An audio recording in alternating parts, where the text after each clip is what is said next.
आगामी महापालिका और स्थानीय निकायों के चुनावों में बीजेपी और राज ठाकरे की पार्टी एमएनएस को पार्टनर मिल गया है। बीजेपी और एमएनएस के बीच गठबंधन का नारियल टूट गया है। ये दोनों पालघर जिले में जिला परिषद और पंचायत समिति के उपचुनाव के लिए साथ साथ आ गए हैं। बीजेपी के पालघर जिलाध्यक्ष नंद कुमार पाटिल ने आधिकारिक रूप से इस खबर की पुष्टि कर दी है। यानी बीजेपी का राज ठाकरे के साथ महाराष्ट्र की राजनीति में एक नया अध्याय शुरू हो चुका है। अब जो सबसे बड़ा सवाल है वो यह कि बीएचपी और एमएनएस क्या मुंबई महानगर पालिका चुनाव में भी साथ आ पाएंगे। पुणे और नासिक महापालिका में भी अगर गठबंधन बन गया तो शिवसेना, एनसीपी और कांग्रेस पर इसका क्या प्रभाव होगा। जब से बीजेपी और शिवसेना के बीच गठबंधन खत्म हुआ है तब से बीजेपी को राज्य में एक सही पार्टनर की तलाश थी। अब जैसे जैसे अहम महानगर पालिकाओं के चुनाव और स्थानीय निकायों से जुड़े उपचुनाव करीब आते जा रहे हैं, वैसे वैसे हर पार्टी पुराने गठबंधन को संभालने और नए समीकरण को साकारने के लिए तैयारियों में लग गई है।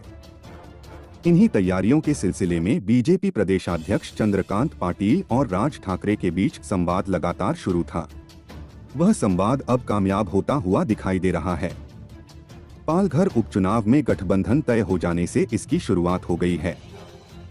इससे न सिर्फ बीजेपी को राज्य में एक पार्टनर मिल गया है, लगातार हाशिए में जा रही एमएनएस को भी संजीवनी मिल गई है। मुंबई महानगर पालिका शिवसेना का ऑक्सीजन कहा जाता है। बीएमसी का सालाना बजट कई राज्यों के बजट से ज्यादा है। सवाल यह है कि अगर मुंबई में भी बीजेपी राज ठाकरे से हाथ मिलाने में कामयाब हो जाती है तो यह शक्ति शिवसेना के किले में सेंध लगाने में कामयाब हो पाएगी। मुंबई में तो कांग्रेस अध्यक्ष भाई जगताप ने एकला चलो रे का राग आलापा है। क्या बीजेपी और एमएनएस के गठबंधन को देखकर कांग्रेस एक बार फिर अपने फैसले पर विचार करके महाविकास आघाड़ी में एनसीपी और शिवसेना से हाथ मिलाएगी या फिर अकेले ही बढ़ती जाएगी। जहां तक पुणे की बात है तो वहां से जानकारी यही सामने आ रही है कि एमएनएस कार्यकर्ताओं का राज ठाकरे पर दबाव है कि बीजेपी से ही हाथ मिलाया जाए।